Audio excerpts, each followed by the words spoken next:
اعوذ باللہ من الشیطان الرجیم بسم اللہ الرحمن الرحیم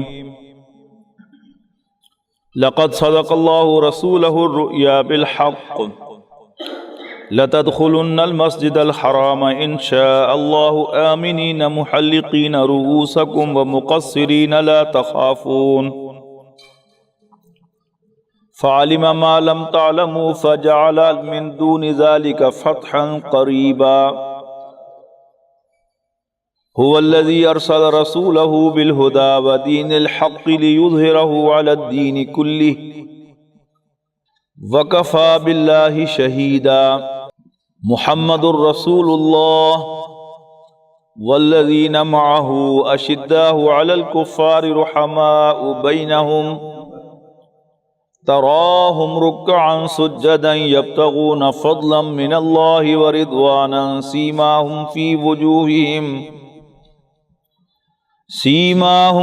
وجوههم من أثر السجود ذلك مثلهم في التوراة ومثلهم في الإنجيل كزرع أخرج شطأه فآزره فاستغلظ فاستوى على سوقه يعجب الزراع ليغيظ بهم الكفار وعد الله الذين آمنوا وعملوا الصالحات منهم مغفرة وأجرا عظيما۔ صلح حدیبیہ کا ہو جانا، فتح مبین قرار پانا، مال غنیمت کا فالوئنگ دیٹ مل جانا، وہ ساری باتیں اپنی جگہ پر، لیکن ایک سوال وہیں کا وہیں رہا کہ رسول اللہ صلی اللہ علیہ وسلم نے خواب تو دیکھا تھا عمرہ کرنے کا، وہ تو ہوا نہیں۔ سمجھنے نا بات؟ تو کیا معاذ اللہ رسول اللہ صلی اللہ علیہ وسلم نے کوئی غلط خواب دیکھا تھا یا جھوٹا خواب دیکھا تھا؟ نو۔ اب یہ اس کا جواب دیا جا رہا ہے، لقد صدق اللہ رسولہ الرؤیا بالحق، بے شک اللہ تعالیٰ نے اپنے پیغمبر صلی اللہ علیہ وسلم کو سچا اور صحیح خواب دکھایا تھا۔ خواب جو ہوتا ہے، آپ کو بھی اس کا تجربہ ہوگا کہ سچے خواب بھی بہرحال انسان وقتاً فوقتاً دیکھ ہی لیتا ہے، لیکن خواب میں کبھی بھی کیلنڈر ساتھ نہیں ہوتا۔ آپ ایک ایونٹ جو ہے وہ دیکھتے ہیں خواب میں کہ ایسا ہو رہا ہے، اور کچھ عرصے کے بعد واقعی ایسا ہو بھی جاتا ہے، لیکن جب آپ خواب دیکھ رہے ہوتے ہیں اس وقت آپ کو یہ اندازہ نہیں ہوتا کہ یہ کب ہوگا۔ آپ اپنی سمجھ سے، اپنی ذہانت سے اس خواب کو پوری طرح اپنے ذہن میں ریکلیکٹ کر کے تو اس سے کیلکولیشن کر سکتے ہیں کہ ایک بچہ آپ کا جس کی اب عمر جو ہے وہ 10 سال ہے، لیکن خواب میں آپ اسیس کرتے ہیں کہ اس کی عمر اس وقت تو 20 سال کے قریب تھی، تو آپ اندازہ لگا سکتے ہیں کہ نہیں، اگر یہ خواب سچا بھی ہو تو یہ 10 سال بعد ہوگا۔ لیکن خواب کے اندر جو ہے وہ تاریخ اور وقت کا تعین نہیں ہوتا۔ رسول اللہ صلی اللہ علیہ وسلم نے خواب دیکھا، اور نبی کا خواب وہی ہوتا ہے، تو آپ نے امیڈیٹ کمپلائنس کی اس کی کہ اللہ تعالیٰ کی طرف سے مجھے عمرہ کے لیے سفر کرنے کا حکم مل رہا ہے، لیٹس گو فار عمرہ۔ لیکن اللہ تعالیٰ کی پلاننگ ہی کچھ اور تھی۔ اللہ تعالیٰ تو اس کے ذریعے سے اور بہت کچھ کرنا چاہتا تھا، وہ پہلے ہو گیا۔ اب اس کی وضاحت کی جا رہی ہے کہ اللہ تعالیٰ نے اپنے نبی کو جو خواب دکھایا تھا وہ بھی سچا تھا، 100% سچا تھا، لیکن وہ ابھی نہیں۔ وہ صلح حدیبیہ کے موقع پر ہی طے پا گیا کہ اس سال آپ کو واپس جانا ہوگا، اور اگلے سال آپ آئیں گے، اور صرف 3 دن تک مکہ مکرمہ میں قیام کریں گے۔ صرف ایک تلوار ہوگی، اور وہ بھی نیام کے اندر ہوگی، کھلی نہیں ہوگی۔ قریش مکے کو خالی کر کے پہاڑوں پہ چلے جائیں گے، اس لیے کہ ان کی غیرت گوارا نہیں کرتی کہ ان کے دشمن ان کی موجودگی میں عمرہ کر رہے ہوں۔ یعنی وہ جو خام خواہ کی ضد ہوتی ہے نا، ایک جاہلیت کی ضد جسے کہا تھا نا، کہ یہ ہم سے برداشت نہیں ہوتا، یعنی اندر سے کھوکھلے ہو چکے ہیں، یہ انہیں پتا چل رہا ہے کہ اب ہمیں دم خم نہیں ہے، لیکن احمد سکی چودھر نہیں، ہم سے برداشت نہیں ہوتا تو ہم اوپر چلے جائیں گے۔ اور وہ ہوا، یعنی سن 7 ہجری میں، یہ میں بار بار عرض کرتا ہوں نا کہ جو کیلنڈر رسول اللہ صلی اللہ علیہ وسلم کی سیرت کا ہے، اس کو اپنے ذہن میں آپ جما کے رکھیں کہ کون کون سا ایونٹ کب ہوا۔ یعنی پہلے 6 مہینے میں رسول اللہ صلی اللہ علیہ وسلم نے، یاد کرا دوں پھر ایک دفعہ آپ کو، ہجرت کے فوراً بعد پہلے 6 مہینے میں آپ نے 3 کام کیے: مسجد نبوی کی تعمیر، مسلمانوں کے درمیان مواخات، اور میثاق مدینہ۔ ربیع الاول میں ہجرت ہوئی ہے، 6 مہینے کب پورے ہوں گے گن لیجئے: ربیع الثانی، جمادی الاول، جمادی الاخری، رجب، شعبان اور رمضان۔ رمضان سن 1 ہجری میں رسول اللہ صلی اللہ علیہ وسلم نے پہلی مہم روانہ فرما دی۔ کیا آپ نے؟ یعنی انٹرنل کنسولیڈیشن کے بعد اندر امن ہو گیا، یہود کو معاہدے میں باندھ لیا، تو فوراً آپ باہر نکلے اور حضرت حمزہ بن عبد المطلب رضی اللہ تعالیٰ عنہ اپنے چچا کی سرکردگی میں آپ نے پہلی مہم روانہ فرما دی۔ اور غزوہ بدر سے پہلے 6-8 مہمیں رسول اللہ صلی اللہ علیہ وسلم کی بھیجی ہوئی، جن میں سے 4 میں آپ نے بنفس نفیس شرکت کی۔ اور فریکوینسی کا اندازہ لگائیں، پہلی مہم رمضان سن 1 ہجری میں، دوسری شوال سن 1 ہجری میں، اور پھر کرتے کرتے غزوہ بدر جب وہ کب ہو رہا ہے؟ رمضان سن 2 ہجری میں، اور پھر شوال سن 3 ہجری میں غزوہ احد ہے۔ اور درمیان میں جو کشمکش کے کئی مارکے ہیں وہ آپ کو سیرت کی کتابوں میں آپ کو مل جائیں گے۔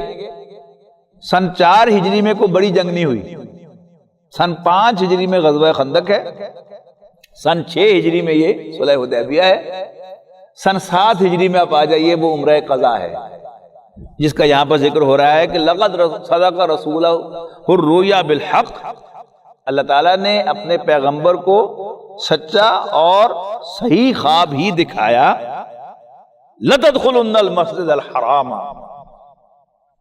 عربی زبان میں فعل مضارع جو ہے یہ 2 زمانوں کو محیط ہوتا ہے، پریزنٹ ٹینس کو بھی اور فیوچر ٹینس کو بھی، لیکن جب اس سے پہلے سوفا یا سین لگ جائے تو وہ پھر خاص ہو جاتا ہے فیوچر ٹینس کے لیے۔ جب اس کے آخر میں نون مشدد آ جائے، نون والی شد، تو وہ بڑی تاکید اس میں شامل ہو جاتی ہے، اور شروع میں ایک اور لام لگ جائے تاکید کی تو 3 گنا تاکید اس میں شامل ہو جاتی ہے۔ عربی زبان میں فعل کے اندر اس سے زیادہ تاکید کا کوئی اسلوب نہیں ہے۔ لَتَدْخُلُنَّ الْمَسْجِدَ الْحَرَامَ، تم ضرور بالضرور داخل ہو کر رہو گے مسجد حرام میں، انشاءاللہ آمنین، اگر اللہ نے چاہا تو تم مسجد حرام میں ضرور بالضرور داخل ہو کر رہو گے، آمنین، امن کے ساتھ۔ یعنی وہ جو پچھلے سال اگر تم عمرہ کرتے تو حالت خوف میں عمرہ کرتے، اللہ تعالیٰ نے کیا بندوبست کیا کہ تم عمرہ کرو این اطمینان کے ساتھ۔ آپ تصور کیجئے نا کہ آپ گئے ہوئے ہوں حج پر اور وہاں پر کوئی ایمرجنسی ڈکلیئر ہو جائے تو آپ کا حج کا یا عمرے کا مزہ بھی سارا کرکرا ہو جائے۔ تو اللہ تعالیٰ نے کیا بندوبست کیا؟ اب نہیں، اگلے سال آؤ تو تدخلن المسجد الحرام، تم ضرور بالضرور داخل ہوگے رہو گے مسجد حرام میں، آمنین، پورے امن کی حالت میں، محلقین رؤوسکم ومقصرین لا تخافون، اپنے سروں کو مڈاتے ہوئے اور اپنے بال کترواتے ہوئے، لا تخافون، کسی سے نہ ڈرتے ہوئے، فعلم ما لم تعلموا، جس کا تمہیں بالکل پتا نہیں تھا اللہ تعالیٰ کو معلوم تھا۔ یعنی اگلی مومنٹ کیا ہونے والا ہے ہم میں سے کسی کو معلوم ہے نہیں، لیکن اللہ تعالیٰ کو تو سب معلوم ہے۔ تم نکلے تھے مکہ مکرمہ سے عمرہ کرنے کے لیے، اللہ تعالیٰ کو تمہارا عمرہ مطلوب نہیں تھا، نہ منظور تھا، لہذا تم عمرہ تو نہیں کر سکے، لیکن اللہ تعالیٰ کو کچھ اور منظور تھا۔ تو کیا ہونے والا تھا تمہیں معلوم نہیں تھا، یو ہیڈ نو آئیڈیا، لیکن اللہ کو معلوم تھا۔ فجعل من دون ذالک فتحا قریبا، تو اس نے اس سے پہلے ہی تمہیں فتح عطا کر دی، یعنی عمرہ تو تم اگلے سال کرو گے، لیکن فتح مبین اللہ نے تمہیں فوراً عطا کر دی۔ هو الذی ارسل رسولہ بالہدی ودین الحق لیظہرہ علی الدین کلہ، وہی تو ہے اللہ تعالی، وہی تو ہے جس نے بھیجا اپنے رسول صلی اللہ علیہ وسلم کو الہدا، ہدایت یعنی قرآن مجید دے کر، ودین الحق اور سچا دین یعنی دین اسلام دے کر۔ کیوں بھیجا؟ لیظہرہ علی الدین کلہ، تاکہ وہ اسے غالب کریں کل کے کل دین پر۔ وَكَفَى بِاللَّهِ شَهِيدًا، اور اس بات، اس حق کو ظاہر کرنے کے لیے، اس کو ایکچولائز کرنے کے لیے بھی اللہ تعالیٰ کافی ہے۔ انبیاء کرام کے بھیجے جانے کا مقصد قرآن مجید میں کئی مقامات پر بیان ہوا۔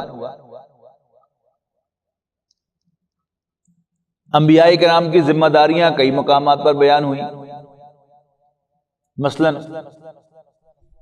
گواہی دینے کے لیے، خبردار کرنے کے لیے، خوشخبری دینے کے لیے، اللہ کی طرف بلانے کے لیے، ہے نا یہ ذمہ داریاں۔ اور حضور صلی اللہ علیہ وسلم سے بھی کہا گیا کہ انا ارسلناک شاہدا ومبشرا ونذیرا وداعیا الی اللہ باذنہ وسراجا منیرا، اے نبی صلی اللہ علیہ وسلم، ہم نے آپ کو ایک گواہی دینے والا، خبردار خوشخبری دینے والا، خبردار کرنے والا، اللہ کے حکم سے اللہ کی طرف بلانے والا، اور ایک ہدایت کا روشن چراغ بنا کر بھیجا۔ لیکن اگر آپ تاریخ انبیاء پر ایک نظر ڈالیں تو حضرت ابراہیم علیہ السلام سے پہلے کے جو رسول ہیں ان کا تو معاملہ صرف دعوت تک محدود تھا، مثبت دعوت، اے میری قوم اللہ کے بندے بنو، اللہ کی بندگی کرو، اللہ کے سوا کوئی تمہاری عبادت کے لائق نہیں، میں اللہ کی طرف سے بھیجا ہوا تمہاری طرف ایک امانت دار پیغمبر ہوں، مجھ پر ٹرسٹ کرو، اللہ سے ڈرو، میرا کہنا مانو، میں تم سے کچھ نہیں مانگتا، کوئی اجرت نہیں مانگتا اس سروس کی جو میں تمہیں گائیڈ کر رہا ہوں، میرا اجر رب العالمین کے ذمہ ہے۔ حضرت ابراہیم علیہ السلام کے بھتیجے حضرت لوط علیہ السلام، اب ان سے نہی عن المنکر کا کام بھی شروع ہو گیا، یہ فرق نوٹ کیجئے گا۔ حضرت نوح، حضرت ہود، حضرت صالح، ان کے سامنے کوئی پرٹیکولر منکر نہیں تھا، برائی نہیں تھی کہ جس سے وہ اسپیسیفک روکتے کہ چھوڑ دو یہ حرکت، بس جنرل تھا اللہ کی بندگی کرو، میں اللہ کے بھیجا ہوا تمہاری طرف پیغمبر ہوں، میرا کہنا مانو، اللہ سے ڈرو، بتوں کی پوجا نہ کرو، یہ جو تم نے بنا رکھے ہیں، یعنی توحید کی دعوت، آخرت کی دعوت اور رسالت کو ماننے کی دعوت، اللہ اللہ خیر۔ نہیں عن المنکر شروع ہے حضرت لوط علیہ السلام سے، تو ایک ایسی قوم کی طرف مبعوث فرمائے گئے جو ایک بڑے گھناؤنے اخلاقی جرم کے اندر پڑ گئی تھی، تو انہوں نے اس بیسک دعوت کے ساتھ ساتھ ان ایکسپریس ٹرمز، واضح الفاظ میں منع کیا، چھوڑ دو یہ حرکت۔ اس کے بعد حضرت شعیب علیہ السلام ہے، وہ ایک ایسی قوم کی طرف بھیجے گئے کہ جو مالی بددیانتی کا شکار تھی، ناپ تول میں کمی کرتے تھے، اور ڈاکے ڈالتے تھے، اس سے آ کر روکا۔ حضرت موسیٰ علیہ السلام کی بعثت کے دو فیز ہیں۔ حضرت موسیٰ علیہ السلام کی پہلی بعثت فرعون اور آل فرعون کی طرف تھی۔ اس میں مقصد کیا تھا؟ ان کے پنجے سے، فرعون اور آل فرعون کے پنجے سے بنی اسرائیل کو آزاد کرانا۔ لہذا پہلی ملاقات میں حضرت موسیٰ علیہ السلام اور حضرت ہارون علیہ السلام نے صاف صاف کہہ دیا کہ ہم تمہارے رب کی طرف سے بھیجے ہوئے، ارسل معنا بنی اسرائیل، بنی اسرائیل کو ہمارے ساتھ بھیج دو، یعنی انہیں آزاد کر دو۔ ساری کہانی آپ کو معلوم ہے، کہاں ماننا تھا کسی بادشاہ نے، لیکن اللہ تعالیٰ نے ایک میریکل کے ذریعے سے بنی اسرائیل کو آزادی دلا دی اور فرعون آل فرعون کو غرق کر دیا۔ اب حضرت موسیٰ علیہ السلام کی بعثت کا دوسرا فیز شروع ہوا۔ پھر کوہ طور پر بلائے گئے۔ اب اللہ تعالیٰ نے کیا دیا؟ موسیٰ علیہ السلام کو شریعت دے دی، تورات عطا فرما دی۔ اب تقاضا ہوا کہ تم اپنی ہوم لینڈ میں داخل ہو جاؤ، لڑ کر اس کو فتح کرو اور وہاں پر میری یہ جو شریعت ہے اس کو نافذ کرو۔ قوم نے انکار کر دیا۔ اب نوٹ کیجئے، حضرت موسیٰ علیہ السلام کی بعثت میں یہ سیکنڈری فنکشن تھا۔ اصل فنکشن کیا تھا؟ بنی اسرائیل کو آزادی دلانا۔ وہ مقصد تو پورا ہو گیا، لیکن اس دوسرے مقصد کے لیے ضرورت کیا تھی؟ اللہ تعالیٰ اب چاہتا تو حضرت موسیٰ علیہ السلام سے کہتا کہ اب پھر آپ عصا ماریں، جا کے سرحد پہ کھڑے ہو کے، تو وہ سارے کے سارے ڈھیر ہو جائیں گے، پھر اندر داخل ہو جانا اور وہاں جا کر تورات کو نافذ کر دینا۔ اللہ تعالیٰ نے ایسا نہیں کیا۔ اب وہ دوسرے فیز کا آغاز ہو گیا۔ وہ دوسرا فیز کیا تھا کہ اللہ کی شریعت کا نفاذ اللہ کے رسول کے ماننے والوں کی ایفرٹ سے ہوگا۔ قوم نے انکار کر دیا، ساتھ نہیں دیا۔ حضرت موسیٰ علیہ السلام، حضرت ہارون علیہ السلام کا اسی صحرا کے اندر انتقال ہو گیا۔ اب حضور صلی اللہ علیہ وسلم کی بعثت کا مقصد وہ یہاں بیان ہو رہا ہے۔ اب ایسی کوئی آیت کسی اور رسول کے سلسلے میں آپ کو قرآن مجید میں نہیں ملے گی۔ ایسی کیا؟ یعنی اس جیسی یا اس سے بہت ہلکی آیت بھی نہیں ملے گی۔ بڑے واضح الفاظ میں کہ وہی تو ہے اللہ جس نے بھیجا اپنے پیغمبر حضرت محمد مصطفیٰ صلی اللہ علیہ وسلم کو قرآن مجید دے کر اور دین اسلام دے کر، تاکہ آپ اس دین کو کل دین پر، کل نظام زندگی پر غالب کریں، اور اس حقیقت کو ایکچولائز کرنے کے لیے اللہ تعالیٰ خود کافی ہے۔ اب چونکہ حضور صلی اللہ علیہ وسلم کے بھیجے جانے کا مقصد ہی یہ تھا، لہذا آپ کو حضور صلی اللہ علیہ وسلم کی سیرت باقی انبیاء کرام کی سیرت سے بالکل مختلف نظر آتی ہے۔ اچھا، باقی انبیاء کرام کے سلسلے میں یہ آیت نازل نہیں ہوئی، ان کے مقصد بھیجے جانے کے مقصد کو بیان کرنے کے لیے، یا اس جیسی بھی کوئی نازل نہیں ہوئی، جبکہ حضور صلی اللہ علیہ وسلم کے لیے اس آیت کا جو پہلا جز ہے هو الذی ارسل رسولہ سے شروع ہو کے علی الدین کلہ تک، یہ 3 مرتبہ قرآن مجید میں آ گیا۔ سب سے پہلے سورہ توبہ میں آیا، پھر یہاں سورہ فتح میں آیا، اور پھر 28ویں پارے میں سورہ صف میں پھر آئے گا هو الذی ارسل رسولہ بالہدی ودین الحق لیظہرہ علی الدین کلہ۔ اب یہ تینوں صورتیں جن میں یہ آیت نازل ہو رہی ہے، وارد ہو رہی ہے، ان کا پھر جائزہ لے لیں۔ یعنی اللہ تعالیٰ کے دین کے لیے پکارنا، یہ وہی سورۃ توبہ ہے نا جس کا آغاز کہاں سے ہو رہا ہے کہ اللہ اور اس کے رسول سے کافروں کے خلاف جو ہے یہ اعلان برات ہے۔ اب جب حرمت والے مہینے ختم ہو جائیں تو جہاں مشرک ملے ان کو قتل کر دو، ہے نا۔ مطلب کیا ہے کہ اب یہ سرزمین یہاں پر اللہ کا دین غالب ہوگا، جو اس دین کو تسلیم کرے he has the right to live here، اور جو اس دین کو تسلیم نہیں کرتا either he should get out or fight۔ اور اسی صورت میں آپ کو وہ آیات بھی ملتی ہیں، اے ایمان والو تمہیں کیا ہو گیا ہے، جب تمہیں کہا جاتا ہے کہ تم نکلو تو تم زمین میں گڑ جاتے ہو، اور رضیتم بالحیات الدنیا من الآخرہ، کیا تم آخرت کے بارے میں مقابلے میں دنیا کی زندگی پر ریجھ گئے ہو؟ حالانکہ آخرت کے مقابلے میں دنیا کی زندگی تو کچھ بھی نہیں ہے۔ اگر تم نہ نکلے یعذبکم عذابا علیما، اللہ تمہیں دردناک عذاب سے دوچار کرے گا اور تمہیں ایسی قوم سے ریپلیس کر دے گا جو تم جیسی نہیں ہوگی۔ اسی میں پھر ان اللہ اشتری من المؤمنین انفسهم واموالهم بان لهم الجنہ یقاتلون فی سبیل اللہ فیقتلون ویقتلون، کہ اللہ تعالیٰ نے مومنوں سے جنت کے عوض ان کی جانیں اور مال خرید لیے ہیں، لہذا اب یہ جان اور مال مسلمانوں کے ان کے اپنے نہیں رہے، اللہ کے ہیں، یہ اللہ ہی کے راستے میں لگیں گے، لہذا یقاتلون فی سبیل اللہ فیقتلون ویقتلون، وہ اللہ کے راستے میں جنگ کرتے ہیں اور قتل ہوتے بھی ہیں، قتل کرتے بھی ہیں اور قتل ہوتے بھی ہیں۔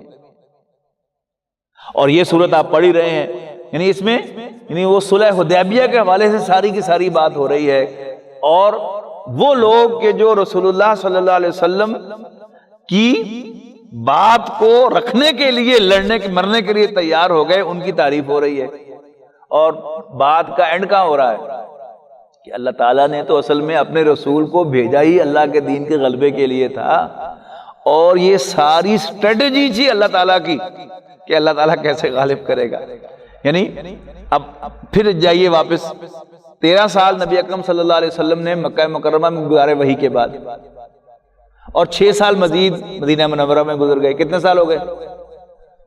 19 سال ہو گئے نا۔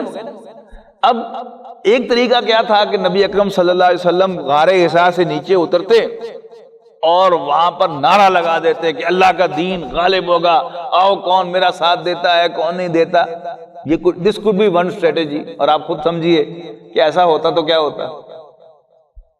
تو مشن تو اللہ تعالیٰ نے بھیجا تو اسی کام کے لیے تھا، لیکن اس کے لیے اللہ تعالیٰ نے وے آؤٹ کیا بتایا کہ پہلے تو جو 3 نظریات بنیادی ہیں، ایمان باللہ، ایمان بالآخرت اور ایمان بالرسالت، ان کو لے کر آؤ میدان میں، دیکھو کون تمہاری بات مانتا ہے، کون ایمان لاتا ہے۔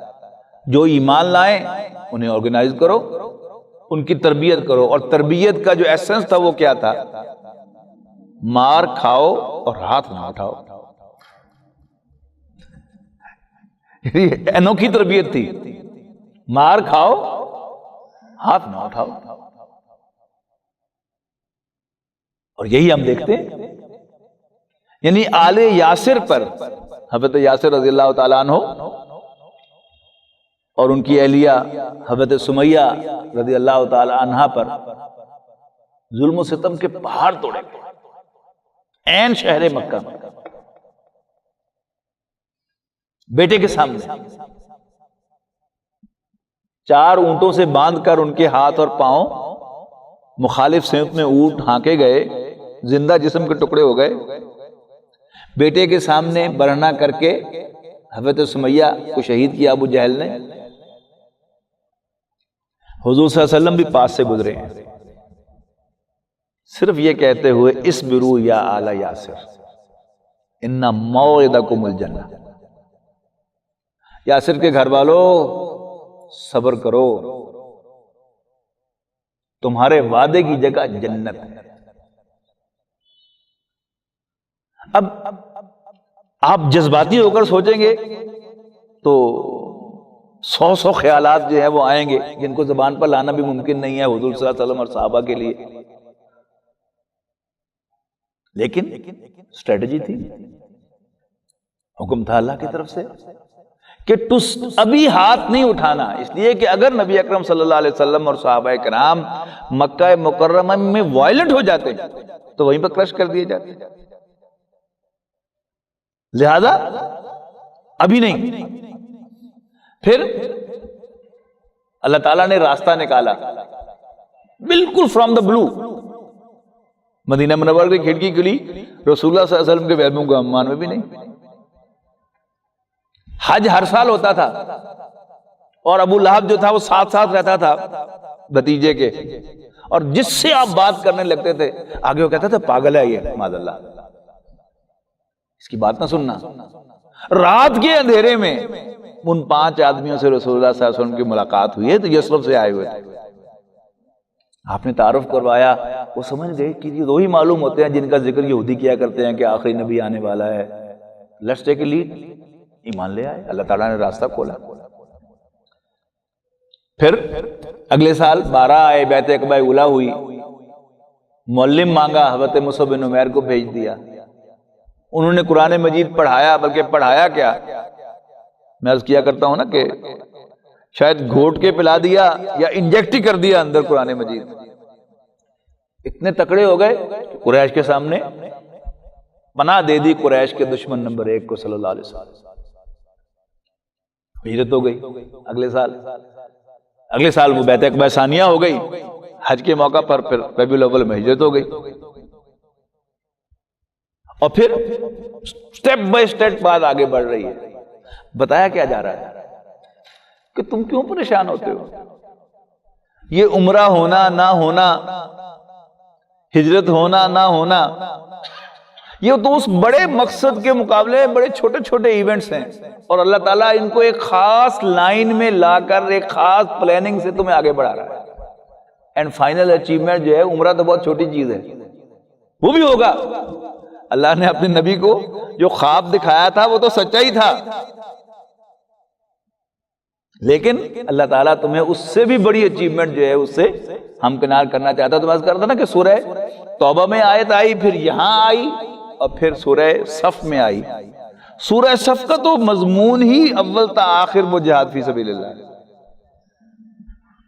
آغاز اس کا کیا ہے کہ آسمانوں اور زمین کی ہر شے اللہ کی تسبیح تو کر ہی رہی ہے، لیکن اے مسلمانوں، ہم نے تمہیں تسبیح کرنے کے لیے پیدا نہیں کیا. اگرچہ تم پر بھی تسبیح فرض ہے، لیکن تمہارا مقصد یہ نہیں ہے. کیوں کہتے ہو جو کرتے نہیں؟ اب وہ جو کہنا کیا ہے وہاں پر اللہ کی تسبیح. اور مومن کی آپ غور کیجئے گا، مومن کی فارمل تسبیح نماز ہے، اور نماز کے اندر اور نماز کے باہر سب سے زیادہ فریکوینٹ تسبیح اللہ اکبر ہے. فرض نماز کی اذان میں کتنی دفعہ اللہ اکبر ہے؟ گنا کبھی آپ نے؟ 6 مرتبہ.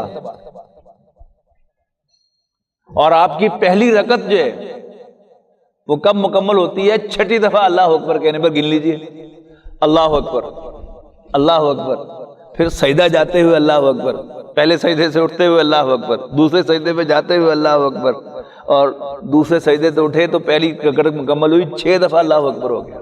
کیا مطلب ہے اللہ اکبر کا؟ اللہ سب سے بڑا ہے. اب اگر کوئی شخص زبان سے اللہ اکبر کہہ رہا ہو، جبکہ بالفعل اللہ بڑا نہ ہو، اس کی چلتی نہ ہو، اس کی حکمرانی نہ ہو، تو پھر کیا وہ سچ بول رہا ہے یا جھوٹ بول رہا ہے؟ تو سورہ صف میں جو کہا گیا کہ لِمَ تَقُولُونَ مَا لَا تَفْعَلُونَ، کیوں کہتے ہو جو کرتے نہیں ہو؟ زبان سے اللہ اکبر کے نعرے لگا رہے ہو، اور اللہ کا دین مغلوب ہے، اللہ کی حکمرانی قائم نہیں ہے، آرام سے بیٹھے ہوئے تم. کبر مقتا عند اللہ ان تقولوا ما لا تفعلون. اللہ کو غصہ آتا ہے بہت زیادہ اس بات کہ تم وہ بات کہو جو کرتے نہیں. اللہ کو پیار کس پہ آتا ہے؟ ان اللہ یحب الذین یقاتلون فی سبیلہ صفا کانہم بنیان مرصوص. اللہ کو پیار تو اپنے ان بندوں پہ آتا ہے جو اللہ کے راستے میں سیسا پلائی ہوئی دیوار کی طرح صف باندھ کر جنگ کرتے ہیں، پیچھے نہیں ہٹتے. اور پھر حضرت موسیٰ علیہ السلام کی مثال دی. یاد کرو جب موسیٰ نے اپنی قوم سے کہا کہ تم مجھے رسول ماننے کے باوجود مجھے تنگ کیوں کرتے ہو، مجھے ایذا کیوں پہنچاتے ہو، میرے کہنے پر لڑتے کیوں نہیں ہو؟ تو اللہ تعالیٰ نے ان کے دلوں کو ٹیڑھا کر دیا. اور پھر اس آیت کے بعد وہاں پر سورہ صف میں مومنوں سے خطاب ہے، یا ایھا الذین آمنوا هل ادلکم علی تجارۃ تنجیکم من عذاب علیم. اے ایمان والو، کیا تمہیں میں ایک ایسا سودا نہ بتاؤں کہ اگر تم اس سودے میں اپنی جان اور مال انویسٹ کرو تو تنجیکم من عذاب علیم، وہ سودا تمہیں ایک دردناک عذاب سے نجات دلا دے. وہ سودا کیا ہے؟ تؤمنون باللہ ورسولہ وتجاہدون فی سبیل اللہ باموالکم وانفسکم، اگر تم پختہ ایمان رکھو اللہ اور اس کے رسول پر اور اللہ کے راستے میں اپنے مالوں اور جانوں کے ساتھ جہاد کرو، ذالکم خیر لکم ان کنتم تعلمون، اگر تم سمجھ جاؤ تو یہ تمہارے لیے بہتر ہے۔ اب یعنی اللہ کے رسول کو اللہ نے بھیجا ہی اس مقصد کے لیے تھا کہ وہ اللہ کے دین کو غالب کریں۔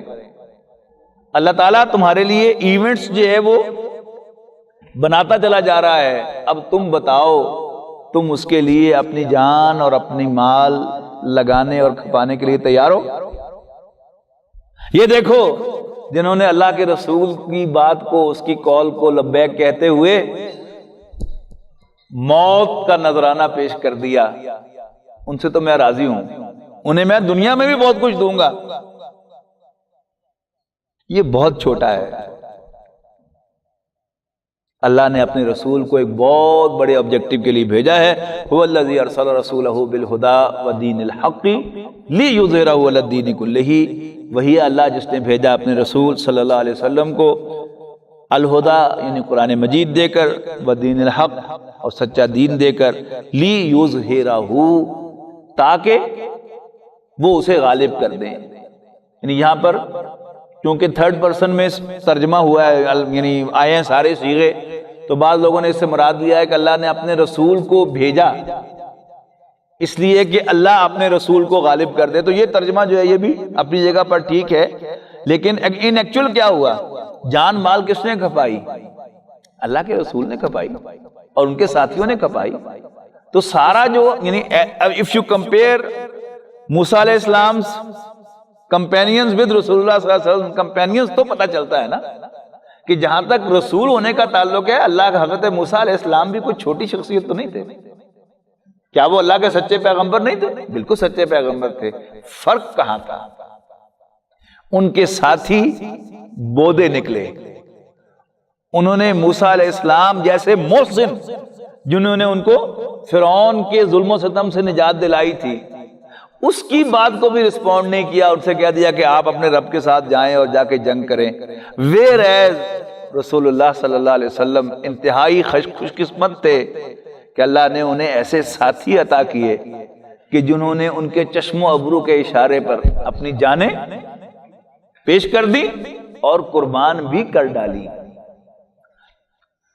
اب اللہ تعالیٰ جو ہے یہ تو تمہارے لیے اس نے ایونٹ بنایا تھا، عمرے کے بہانے سے تمہیں نکالا تھا اور تم سے وہ کمٹمنٹ لینی تھی، تمہارے ایمان کو سچا ثابت کرنا تھا کہ تم واقعی میرے نبی کو اللہ کا سچا نبی مانتے ہو۔ انہوں نے پروف کر دیا، تو دنیا میں انہیں نعمتیں بھی دوں گا اور الٹیمیٹلی میں کیا کروں گا؟ اپنے رسول کے ذریعے سے میں اپنے دین کو غالب کروں گا۔ وَكَفَى بِاللَّهِ شَهِيدًا، اور اس حق کو ظاہر کرنے کے لیے، اس کو ان ایکچویلٹی لانے کے لیے اللہ خود کافی ہے۔ بارک اللہ لی ولکم فی القرآن العظیم ونفعنی وإیاکم بالآیات والذکر الحکیم۔ اللہ